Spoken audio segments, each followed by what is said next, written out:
কেমন আছো সবাই? আশা করছি তোমরা সবাই খুব ভালো আছো। আজও একটা নতুন রেসিপি নিয়ে হাজির হলাম। বাড়িতে অনুষ্ঠান হচ্ছে আর তৈরি করতে হবে পায়েস। সেই মতো আমরা বসে পড়েছি পায়েস রান্না করার জন্য। প্রথমেই কড়াইতে কিন্তু বেশ খানিকটা জল দেওয়া হয়েছিল আর তার মধ্যে দিয়ে দিয়েছিলাম বেশ খানিকটা এলাচগুলো ফাটিয়ে দেবে। জলটা যখন গরম হয়ে গেছে দিয়ে দিলাম প্রায় 500 গ্রাম মতো গরু দুধ। এখানে প্রায় পুরোটাই দিয়ে দেওয়া হয়েছে, সামান্য পড়েছিল। তো ভালো করে দুধটা মিশিয়ে নেওয়া হয়েছে আর দেখতেই পারছো বেশ ঘন দুধ কিন্তু তৈরি হয়ে গেছে। মনেই হচ্ছে না যে গুঁড়ো দুধ গুলে নেওয়া হয়েছে। আর এদিকে 2 কিলো গোবিন্দভোগ চাল নিয়েছি। এখানে এই 2 কিলো গোবিন্দভোগ চাল দিয়ে পায়েসটা তৈরি করা হবে। তো পুরো চালটা নামিয়ে ভিতরে কোনো নোংরা আছে কিনা সেটা একটু বেছে নিতে হবে। তো এই 2 কিলো চালের পায়েস তৈরি করার জন্য আমি 500 গ্রাম নিয়েছি গুঁড়ো দুধ, যেটা গুলে নেওয়া হয়েছে। খুব সামান্য রেখেছি একদম শেষে অ্যাড করার জন্য।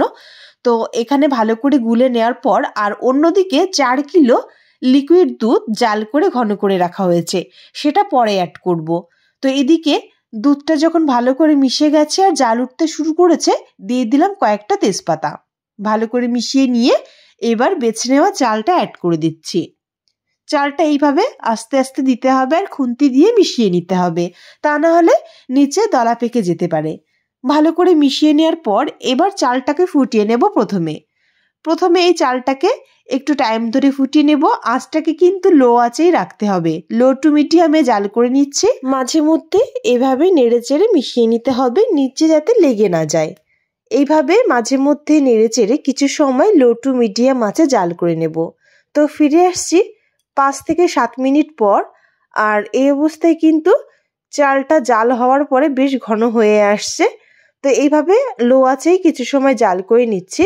আর চালটা কিন্তু এই অবস্থায় ভালো ফোটেও নি, তবে যেহেতু ঘন হয়ে আসছে তাই এই টাইমে অ্যাড করে দিচ্ছি জাল করে ঘন করে রাখা যে দুধটা, সেই দুধটা দিয়ে আবারও মিশিয়ে নেব। আর হাত দিয়ে একটু চেপে দেখছে যে চালটা ভালো করে ফুটলো কিনা।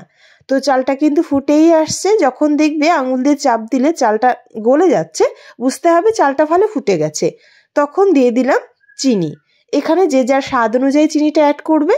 তো এখানে কিন্তু বেশ খানিকটা চিনি অ্যাড করে দেওয়া হলো আর ভালো করে মিশিয়ে নেওয়া হলো। ভালো করে মিশিয়ে দিয়ে দিচ্ছি কিশমিশ। এখানে বেশ খানিকটা কিশমিশ ধুয়ে ভিজিয়ে রেখেছিলাম, তো সেই কিশমিশগুলো অ্যাড করলাম আর ভালো করে মিশিয়ে নিলাম। মাঝে মধ্যে কিন্তু নেড়ে দিতে হবে, তা না হলে নিচে লেগে যেতে পারে। এইভাবে ভালো করে মিশিয়ে নিয়ে আরও কিছু সময় জাল করে নিয়েছি। চালটা একদম পারফেক্ট ফুটে গেছে। আর এই অবস্থায় মিষ্টিটা চেক করে দেখবে যে মিষ্টিটা ঠিক আছে কিনা। আর আঁচটাকে এই টাইমে একটু বাড়িয়ে দিয়েছি, যেহেতু একটু দুধ পড়েছিল তো সেটাও অ্যাড করে দিলাম। যতটা দুধ বেশি দেয়া হবে খেতে ততটাই ভালো লাগবে। আর যারা মিষ্টি কিছুতে সামান্য লবণ অ্যাড করো বা সামান্য 1 চিমটি লবণ দিলে স্বাদটা ভালো মনে হয়, তাহলে কিন্তু 1 চিমটি লবণ অ্যাড করতে পারো। এখানে যেহেতু ঠাকুরের প্রসাদ হিসেবে রান্না করা হচ্ছে তাই কিন্তু প্রথমে লবণ দেওয়া হয়নি, একদম শেষে নামানোর আগে 1 চিমটি লবণ দিয়ে দেওয়া হয়েছিল স্বাদ মতো। তো এখন কিন্তু পায়েসটা একদমই তৈরি। ঘনত্বটা ঠিক এরকমই রাখা হয়েছে।